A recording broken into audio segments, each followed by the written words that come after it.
Yeah, so we was woken up by them this morning, probably about an hour ago. And then the 81 decibel was them slamming the door. Which, if I find my phone, we will get an official time and date.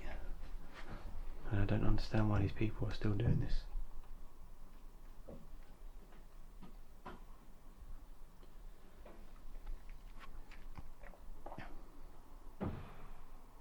There we go. So yeah, woken up by them, and then that's what we got to listen to when they leave.